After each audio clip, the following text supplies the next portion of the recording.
Alright, we're back at the old auto-lite horn here, and instead of putting linseed on here like I said I decided I'm going to paint it black because I've seen these painted before, and it should be okay. It shouldn't bother anything. I already painted this so it's dry, and even the gaskets, I taped up one of the gaskets with masking tape so it wouldn't fall apart, but that shouldn't affect anything. Alright, what I'm going to do now is I'm going to wipe this down and then wipe this all down and tape it out. I'm going to paint these in two stages. This inside part I'm going to paint just to protect it. Same with this, the inside and the bottom. And I'm going to tape the outside. That way when I do paint the outside like that, I don't care if overspray gets on the inside because you're never going to see it. And then the outside will be fine. So, alright, let me wipe these down and clean them up, and then we'll take them outside and spray them. I'm going to spray the back half black. Matter of fact, I left the inside here. That's all original paint. It was so nice that all I did was touch it up with a brush. I figured I might as well keep a little originality to it, right?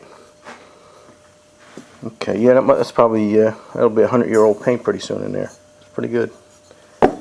So, I'm going to paint this black. These two pieces here are going to go black.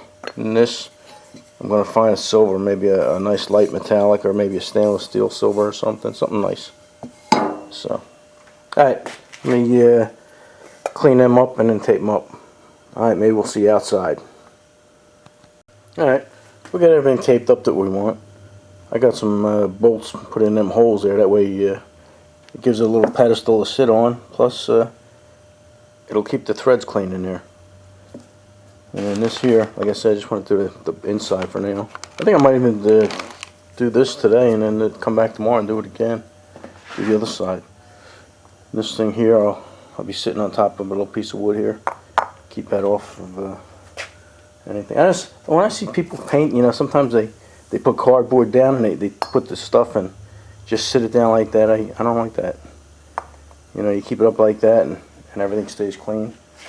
Plus you're not blowing shit all over the place. Alright, let's go outside. Alright, we're all primed up here. Let that sit and tack up a little bit. And I brought the other pieces over here, primed them up. Sitting over here in the sun, let them dry up a little bit. And then we'll give it a top coat. Alright, here's what we're going to use to paint the trumpet part of the horn. It's silver metallic. I don't know if you can read that. But it's a nice color. I think this is it right here. You know, you can't really tell right now because you're looking at reflection of the light and stuff like that. But it's a nice color. I hate when you see people when they paint stuff with that high heat aluminum. You know, like it's a real bright, shiny, cruddy looking silver. And here's another silver that's pretty good. They call this stainless steel. This silver looks good on rims and stuff like that. But we're not going to use that. We're going to go with the silver metallic. Alright, let's go back out there. Alright, let's get 2 coats on it. Came out nice. You can read the top a little better now. Alright, we'll let that dry and then bring it inside. Yeah, it's good looking silver. Alright, I'm going to let that sit out here for a little bit and then we'll take it inside and let it dry overnight. We'll take this one inside too. They all came out pretty good. Alright, maybe we'll see you tomorrow.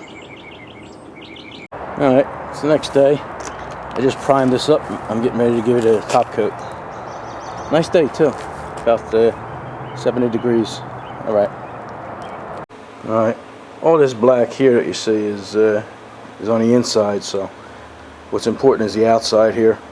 We're going to paint that and give it a top coat and make sure that looks good. And we're not worrying about if there's any overspray gets on the inside. Alright, take it outside.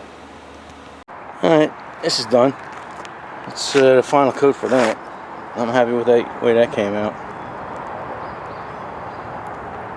Alright, it's been a few days and all this stuff is nice and dry, and I'm happy it all came out nice, no runs or nothing. And I cleaned up all the hardware here. You know, if you remember, we're missing a couple of bolts or a couple of screws here. They call these machine screws. These are quarter 28, so it's a fine thread, and that's a round head. They call it a slotted round head. I had a tough time getting them bolts there. I was able to get a round head, a 1/4-28, but it was a Phillips head. And although it would look okay, and most people wouldn't even know the difference, they didn't have Phillips head around the time that they made these. And if they did, I don't know exact year this is, but even if they did have Phillips head, they didn't use them on this kind of stuff. They used them on other parts of the car. So I was able to find a slotted head, but they call it as a pan head, and it's not as round, but I think it'll be okay. Nobody will know the difference. So I think I got about 50 of them. That should be enough.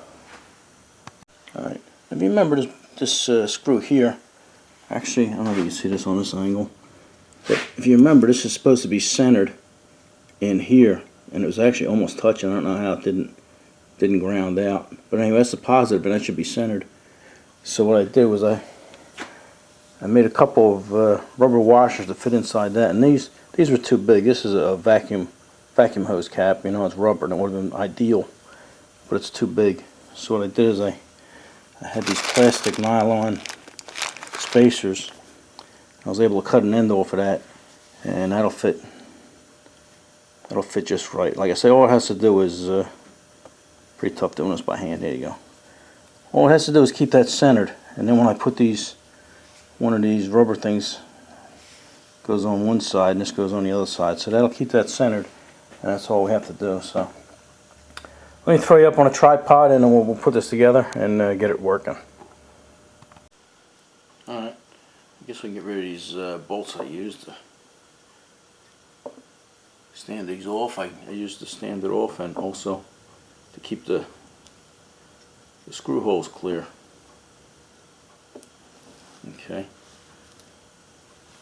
Now what we're going to do is take this, and then this goes on here. I don't know if you can see it, but I scraped out. Here's where the ground is. One screw was grounded to this. I don't know if it's supposed to be or not, you know, but that's the way it was, so that's where we're going to put it. And then the other hole was a positive. So this is going to be a little tedious. So what I'll do is, like I said, this screw here goes here, that's the positive, and then this is the negative, and then you just got the bolts holding them on, and the two insulators. Okay, I'm going to put them in, and instead of wasting your time, like I said, that's probably going to take me a couple minutes. So we'll get back to you when we're done with that. Alright, I got these bolts on, they're all tight, and they seem to be okay. So now, let me pull this over here. Here's the diaphragm. I'm going to put a gasket in there. Line that up. Okay. And then this diaphragm goes in there. And I was going to use a linseed oil, but I decided not to because it's going to stay sticky and it's probably going to get messy. So what I did is instead I just put a real thin coat of black on there, Rust-Oleum. I didn't even prime it because Rust-Oleum says you can paint stuff without priming it. It has a primer in it. So I don't know if that's going to affect the sound or not. So this little titty, I don't know if you can see there's a little titty right here in the middle. That goes in that hole there. So let me line these holes up a little bit and then stick this on there. Let me see, now this, let me figure this out here. This goes here. Then there was another gasket. And then this went on. Okay, it doesn't. Alright. Alright, let me put a few bolts in there, then I'll turn it upside down and we can tighten her up. Alright, I got all the screws started. I couldn't use a screwdriver, I don't know if you can see that because it's the trumpet part is in the way. So I can't really get straight in there. So I had this thing here, I don't even know where I got it or when, but it's almost made ideal for the job here. Just got to put one of my ratchet things on there, and we'll put it on backwards. Yeah. It will go around, tighten all these up. You know, the kids laugh when I buy stuff like this. What the hell are you going to use that for? But you always find something. Alright, let me tighten these up and then we'll give it a smoke test. Alright, here we go. We're going to give it a smoke test here. We're going to start with 6 bolts. There's the other one. There's just 6 bolts right here. So here we go. Let me hold it up so it doesn't deaden anything. You ready? Like I say, it's going to sound like a Mr. Magoo horn. Alright. That sounds pretty good. Let's put it on 12. You can put it on 12, and most people run them like that and don't do any damage to them. So let's run on 12. It should only make it louder. Alright, there we go. There's 12 volts.